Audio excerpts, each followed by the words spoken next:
Hello, dear friends. Here we are for another study of the book Green Light by the Spirit Andrea Luiz through the mediumship of Francisco Candido Xavier. What a blessing to be here with you this morning, this afternoon, or this evening, whichever way you watch us.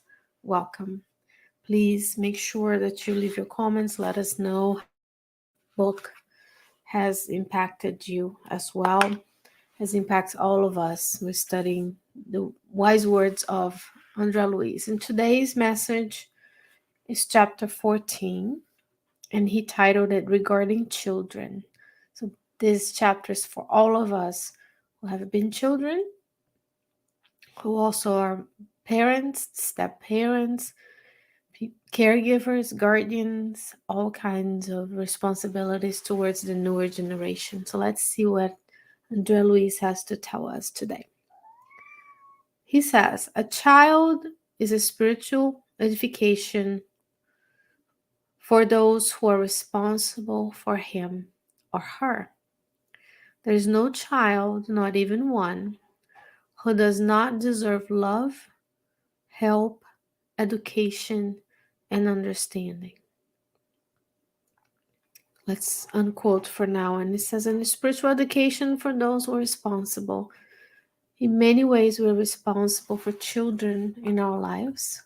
They may be biologically ours. They may be a joint blended family. You may have adopted them. You may be teaching them. You may be caring for them while their parents work.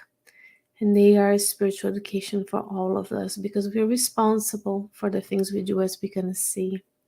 And it says, not even one child does not deserve love, help, education, and understanding. So all the children.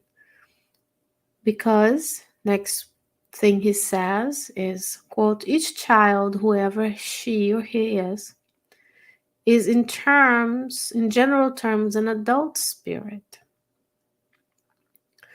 She brings an extremely sensitive brain, and due to the fact that he or she is restarting the work of reincarnation,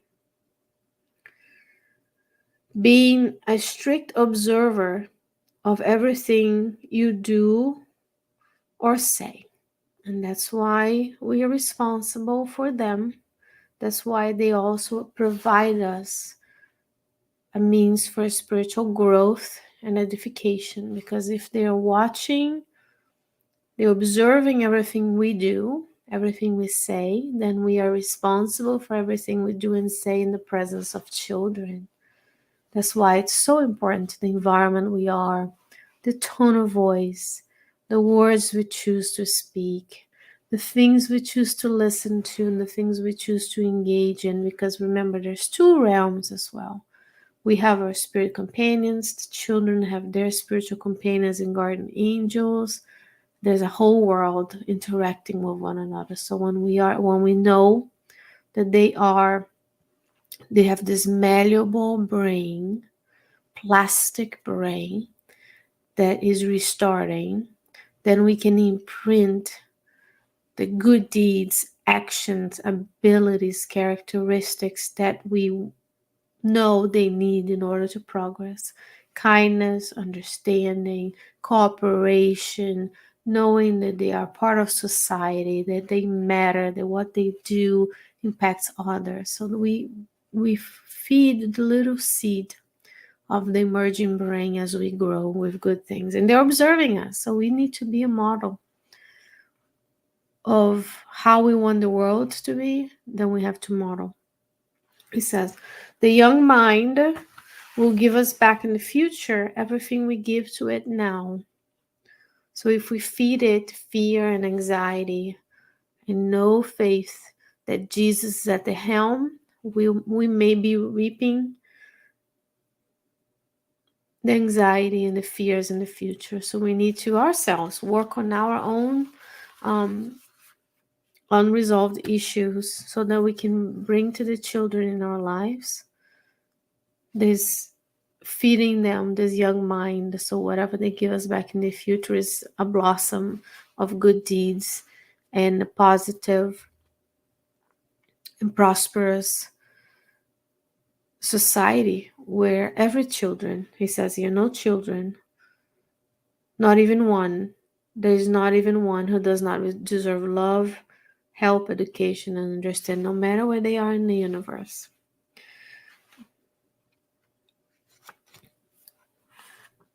He will continue by telling us any child is a spiritual world in construction or reconstruction, requesting adequate guidance so that he or she can consolidate herself or himself. So we need to guide the children. And how do we do that? We go to the Gospel according to Spiritism, and there's a whole chapter just for parents that teach parents, step-parents, guardians, whoever you role you are in this planet fulfilling. The mission of those who are in charge of the children is to guide that child to God, because we know the superior spirits tell us in their the works of the codification and the works of the romance and so on and so forth, that we need guidance, discipline, good habits, community, a foothold in spirituality and religion as well. Help today's children to think reasonably by talking to them with respect and sincerity, as much as you would expect it from others in relation to you. So we always go back to the golden rule, right? Though doing to others what you would like them to do unto you. He says a child is a special chapter in your day-to-day book. So we are building our day-to-day, the pages of our daily book, and the children are a special chapter in there. And then comes a warning, because he brought all these beautiful things. Let's recap. The child is a spiritual edification for those responsible for the children. That's you and I, because we're all responsible for children in one way or the other. There's no child who does not deserve love, help, education, understanding. Talks about the young mind. It's a young body, but as an adult, eternal spirit. So the children are returning to the physical body. And that physical body, especially that brain, is sensitive. There's restarting in the work of reincarnation, observing what we do, therefore the responsibility of what we say and do around them and towards them. And it says this young mind, this impressionable plastic mind, will give us back what we feed it now. And they request adequate guidance. And then now he's going to say, okay, treat the children with the respect and sincerity that you expect them, others to do to you.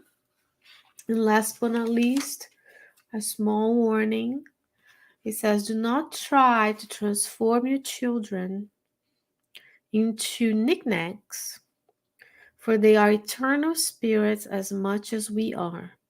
And there will be one day in which you will see the illusions diminish. So we need to treat children as they are. They're not little dolls for us to embellish and put our hopes and unfulfilled hopes and promises in them. They have their own journey. They have their own mission on this planet. They are more than valid and welcomed, and they matter. And that's how we, as caregivers, as stepchildren, step-parents, mothers, fathers, whichever shape that takes in your life, teachers, aunts, uncles, grandparents.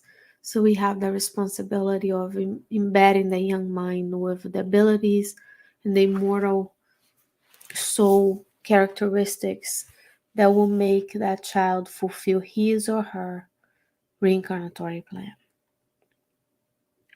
And he will a little bit at the end talk a little bit about not judging those parents whose children are displaying um, bad manners or education. We shouldn't censor them. We should help and support in the re-education of that child. It's the responsibility of those parents to guide them. So sometimes parents are unable to for multiple reasons, and then we ask ourselves, what could we do more to aid the children of the world? He says, if there is a damage in your home, if the children misplaced something or broke something, he says, forget it. Instead, think about the love and respect you owe the adults who are responsible for that child. So it's a lot of food for thought. And we want to think about what is our responsibility towards the children in our lives, in the lives of those around us, in our communities, in our cities, all around the world. Because ultimately, the new generation will give us back what we gave to it, as beautifully said by Angela Louise in this beautiful book. Dear friends, I thank you for the opportunity of spending this time together. I hope that you have enjoyed it. Please make sure that you share this with those who you think may benefit from it. Let's be bold and spread the good news of Christ in the world. If you like to leave a comment or a question, we are always happy to hear from you and reply to you. And I hope that between now and next week, you have a wonderful week. God willing, allowing us to be together again for another chapter soon. Stay well, stay safe, and I'll see you next time. Bye bye.